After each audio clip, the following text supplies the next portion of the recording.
une news, une vidéo. C'est les brèves avec Kiba. Bonsoir et bienvenue dans ces brèves du 5 janvier 2015. Alors c'est la rentrée, vous devez retourner au travail, vous devez retourner à l'école, je ne sais pas. Vous êtes un peu déprimé, heureusement Wizard est là pour nous révéler quelques nouvelles cartes sur l'extension Destin Forgé. On commence par un cycle de dragons qui ne fera pas, vous ne fera pas rêver en construit, mais qui fera certainement rêver en limité, puisqu'on a un dragon de chaque couleur, 4 vols pour 6 avec une capacité intéressante. On commence par le vert, le dragon destructeur qui quand il meurt il détruit un permanent non créature ciblée. C'est relativement fort quand même comme effet quand il meurt. Le dragon rouge, quand il blesse votre adversaire, il inflige 1 point de blessure à toutes ses créatures, ce qui est aussi très sympathique. Le noir, il détruit une créature avec un coup converti de 3 ou moins. Et vous n'aurez pas à détruire une des vôtres s'il crée vos mauvais moments. Le bleu, meule de 4 à chaque fois qu'il touche votre adversaire. Et le blanc, plus qu'intéressant, puisqu'il empêche votre adversaire de jouer des sorts pendant qu'il est attaquant. C'est-à-dire que tous les tricks de combat, les +3/+3 en éphémère, les machins, ne pourront pas être joués quand lui est dans la phase d'attaque par votre adversaire. Vous pouvez rejouer les vôtres. Vous êtes sûr que si votre adversaire bloque, les vôtres vont passer et lui ne pourra rien faire. C'est très très fort comme capacité. Alors, le limité, on ne sait pas encore s'il sera rapide ou pas. S'il laisse le temps de jouer les 4 vols pour 6, ces dragons seront tous très corrects. On a ensuite une commune pour 5 en éphémère qui inflige 2 à une créature et 2 à un joueur ciblé. Et qui vous fait piocher une carte. Heureusement qu'elle vous fait piocher une carte parce que pour 5 mana ça reste un petit peu cher. On a la carte qui s'appelle déjà le concours de gros cul en français. Puisque 2 créatures se battent, mais pas tout à fait comme d'habitude, puisqu'elles vont infliger autant que leur endurance à la créature adverse. En éphémère, c'est toujours un bon trick aussi en limité, je pense. On a donc en blanc-noir infliger X blessure à une créature ou joueur et gagner X points de vie, X étant le nombre de créatures que vous contrôlez. Alors pareil, en dehors du limité, ça fera difficilement plus que 2 ou 3 points de vie. En limité, ça peut faire un peu plus gros, surtout sur Khans of Tarkir, où en sealed, les parties pouvaient durer un peu longtemps. Et j'ai déjà eu des adversaires avec 10-15 créatures sur table en faisant un token 1-1 par tour, par exemple. Dédicace Olivier Barry. Dans les cas où les boards dorment un peu, ça pourrait être très fort.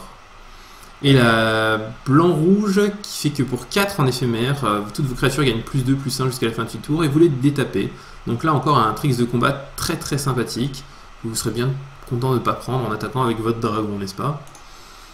Ensuite on a l'arc enchaîneur, encore un éphémère, donc c'est la journée éphémère on dirait, il y en a quand même un bon paquet qui ont été révélés aujourd'hui. Vous choisissez une créature et à chaque fois que cette créature subit des blessures de ce tour-ci, t'en infliges autant à chaque autre créature et à chaque joueur. Je sais pas trop quoi en penser pour le coup. Le dessin est assez stylé, l'espèce de chain lightning où tout le monde en prend plein la gueule. Ça rappelle un peu le Boros Reckoner et le truc qui mettait 13 à tout le monde et qui permettait de raser un peu tout. Honnêtement, déjà ça va au moins assurer que la créature attaque. Enfin, si vous faites ça par exemple sur une créature qui bloque, vous pouvez être au moins sûr que la créature attaquante va mourir, ou presque, parce qu'elle va se prendre les dommages de votre créature plus ses propres dommages à elle. Donc en général ça va pas survivre. Maintenant, honnêtement j'ai du mal à voir ce qu'on va en faire. Peut-être une combo un peu bizarre, ça c'est. On peut jamais exclure une combo un peu bizarre avec des cartes un peu bizarres dans ce style là. Le fruit du premier arbre, un enchantement pour 4 dont un seul vert, qui fait que quand la créature enchantée meurt, vous gagnez X points de vie, vous piochez X cartes et X étant son endurance.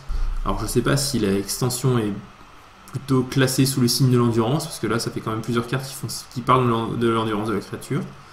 Mais c'est un enchantement pas dégueulasse si vous arrivez à rentabiliser ça, puisque piocher en limité encore une fois, piocher 4-5 cartes, gagner 5 points de vie, sur une 3-5 par exemple, c'est très très correct.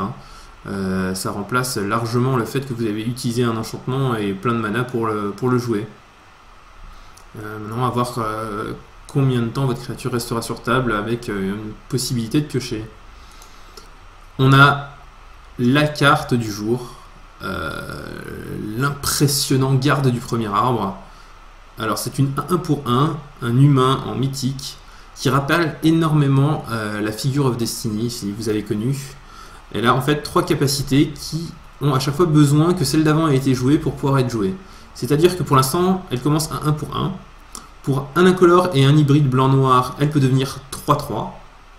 Une fois qu'elle est 3-3, et seulement une fois qu'elle est 3-3, vous pouvez payer 4, dont 2 hybrides, pour qu'elle acquiert le piétinement et le lien de vie. Et une fois encore, uniquement quand elle est déjà 3-3 piétinement et lien de vie, vous pouvez payer 6, et là, autant de fois que vous voulez, pour mettre 5 marqueurs +1/+1 sur elle. Autant dire que c'est un gros monstre. C'est un bon endroit pour balancer tout votre mana qui vous reste en fin de tour. Et ça va vraiment faire très très mal, je pense. Probablement pour l'instant la meilleure carte révélée du set, en tout cas, je l'adore. On a ensuite la Balafre Sauvage, un éphémère qui colle 2 à une cible créature ou joueur.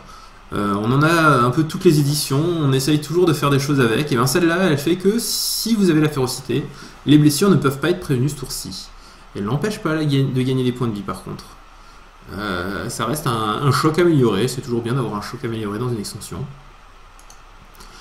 Il y a Tassigur le Croc Doré, une 4-5 pour 6, dont un noir, qui est légendaire, qui a le Delve, donc qui peut être payé en retirant des cartes de son cimetière, et qui a une capacité très intéressante en sultai, puisque pour 2 et 2 mana hybrides vert-bleu, elle vous permet de vous meuler 2 cartes, et votre adversaire choisit une carte dans votre cimetière qui n'est pas une carte de terrain, et vous la remet en main.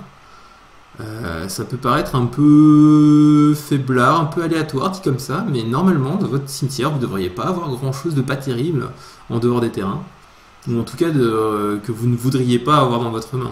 Donc normalement, à chaque fois, ça va vous faire récupérer une carte relativement intéressante, puisque vous, de toute façon, vous l'avez déjà joué cette carte. Un bon moyen de faire du card advantage, encore une fois en limité plus qu'ailleurs. J'ai entendu dire qu'en EDH, ça pourrait être très intéressant aussi. Là, je vous laisse choisir. Mais une carte plutôt sympathique, quoi. Et enfin, on a une 0-2 pour 2, un elfe à mana, enfin un humain à mana, puisque maintenant c'est plutôt des chamans à mana que des elfes à mana, hein, et qui a aussi la férocité, et qui vous permet d'ajouter 2 verres à votre réserve de mana plutôt que d'un seul verre si vous avez la férocité. Ça a l'avantage d'être commun, donc ce sera intéressant pour jouer des grosses bébêtes en limité. Et ça aurait tendance à nous dire que le limité sera un peu plus lent que le premier, mais pour l'instant on n'en sait pas vraiment assez. En plus de tout ça, on a des terrains de base. Alors oui, c'est pas toujours le cas, mais dans cette extension, comme ils l'ont déjà fait à plusieurs reprises dans de vieilles extensions, ils rééditent des terrains de base, et pas uniquement pour le standalone du set. On en a pour l'instant 2 de chaque, je sais pas s'il y en aura plus, il faudrait que je regarde les numéros. Si on va le faire en live, ouais, non, a priori, il y en a 2 de chaque, donc 176 ici, 2 plaines. Cette île qui est vraiment sublime, quoi, mais comme très souvent, on a beaucoup de terrains de base qui sont absolument magnifiques ces derniers temps. Donc je vous les laisse admirer, hein, n'est-ce pas? Ce marais aussi, il est exceptionnel. Cette montagne, pareil. Et je vous laisse sur cette forêt et je vous dis à demain. Bonne soirée.